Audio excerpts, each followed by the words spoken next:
UDF സർക്കാർ പെൻഷൻകാരോട് നീതികേട് കാട്ടുന്നതിനെതിരെ state service pensioners കൗൺസിലിന്റെ നേതൃത്വത്തിൽ ജില്ലാ കളക്ടറേറ്റിലേക്ക് മാർച്ച് നടത്തി. 12ാം പെൻഷൻ പരിഷ്കരണ നടപടികൾ മുൻകാല പ്രാബല്യത്തോടെ ഉടൻ നടപ്പാക്കുക. ഗവൺമെന്റ് ഉത്തരവായ പെൻഷൻ പരിഷ്കരണ ക്ഷാമാശ്വാസ കുടിശ്ശികകൾ ഉടൻ ലഭ്യമാക്കുക. കുടിശ്ശിക ക്ഷാമാശ്വാസം ഉടൻ അനുവദിക്കുക. വിദ്യാഭ്യാസ, സാമൂഹ്യ, സാമ്പത്തിക മേഖലകളിൽ കേരളം നേടിയ നന്മകൾ ഇല്ലാതാക്കുന്ന നടപടികൾ അവസാനിപ്പിക്കുക. മെഡിസെപ്പിലെ അപാകതകൾ പരിഹരിക്കുക. വയോജന വകുപ്പ് യാഥാർത്ഥ്യമാക്കുക തുടങ്ങിയ ആവശ്യങ്ങൾ ഉന്നയിച്ചാണ് പെൻഷൻകാരുടെ പ്രക്ഷോഭം. സംഘടനാ വൈസ് പ്രസിഡന്റ് PM ദേവദാസ് ഉദ്ഘാടനം ചെയ്തു. നമ്മുടെ സംഘടന അടുത്ത കാലത്ത് രൂപം കൊണ്ടതാണ്. കേവലം 4 വർഷമായിട്ടുള്ള ഈ സംഘടന രൂപം കൊണ്ടിട്ട്.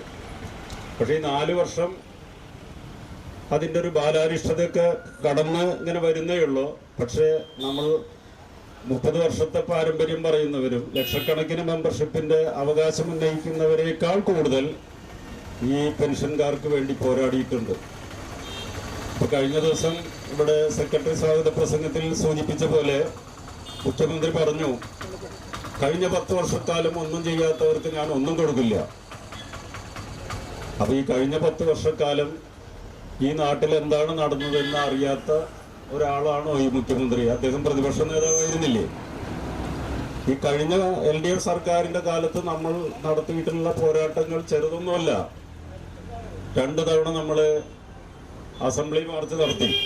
കാസർഗോഡ് തൊട്ട് തിരുവനന്തപുരം വരെയുള്ള സർവീസ് പെൻഷൻകാർ, നമ്മുടെ സംഘടനയിൽപ്പെട്ടവർ കഷ്ടപ്പെട്ട് ബുദ്ധിമുട്ടി അവിടെ എത്തി ഈ സമരം നടത്തി. ജില്ലാ പ്രസിഡന്റ് KN ശിവദാസ് അധ്യക്ഷത വഹിച്ചു. ജോയിന്റ് കൗൺസിൽ ജില്ലാ സെക്രട്ടറി അനിൽ, AKSTU ജില്ലാ പ്രസിഡന്റ് രണദിവെ എന്നിവർ പ്രസംഗിച്ചു. ജില്ലാ സെക്രട്ടറി K. കൃഷ്ണൻകുട്ടി സ്വാഗതവും KC അശോകൻ നന്ദിയും പറഞ്ഞു. UTV news, Palakkad.